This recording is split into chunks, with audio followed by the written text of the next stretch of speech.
according to Fightful.com's Sean Ross Sapp. Suspended indefinitely due to a rape accusation from a woman on Twitter. She posted some incriminating DMs from a couple of colleagues of Enzo Amore's who were alleged to have delivered her, more or less, to Enzo, drugged her up or putting her in a position where she was drugged up, and that led to the current Cruiserweight champion allegedly sexually assaulting her. Now, details are still coming out about this whole deal. Obviously, it's a volatile situation, very sensitive situation. I really hope WWE takes their time with this investigation, but this is not good. This is obviously not good at all. Sean did a really good job with this story. I'll post the link after this live stream to the story in regards to everything that's gone down, the contact that Fightful had with the alleged victim. But, you know, what can I say? I mean, look. You know, you could say in the court of law, innocent until proven guilty. In the court of public opinion, it's a whole lot of, you know, it's just a mess, man. It really is. Somebody's asking me what this means about the Nia Jax storyline. I think that's irrelevant at this point. The guy's suspended. Personally, I think the guy should vacate the title, not be on TV for a while. Look, if you want to give him the opportunity to defend himself, by all means, do it. But as a publicly traded company, I don't think right now you need to keep him on TV. I think you need to do an investigation. I think you need to attempt to contact the alleged victim, or at the very least contact the alleged victim's representatives legally.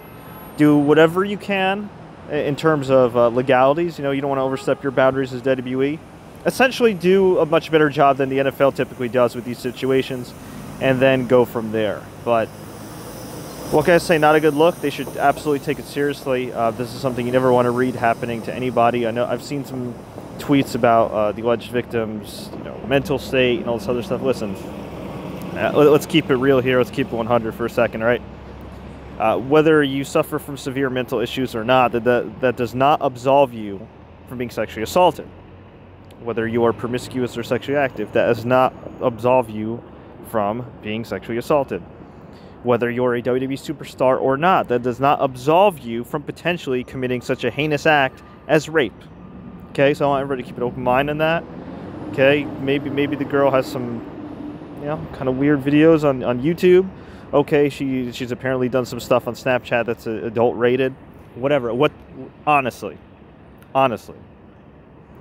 does that really absolve anyone of being assaulted? I don't think so. So if you are going to approach a story, if you're going to be tweeting about it, posting social media stuff about it, just please proceed with sensitivity. You know, don't be tweeting the victim, alleged victim, you know, directly.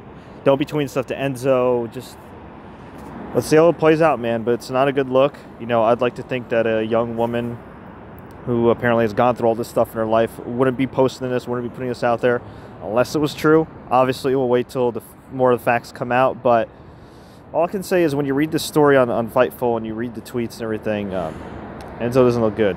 Enzo doesn't look good at all.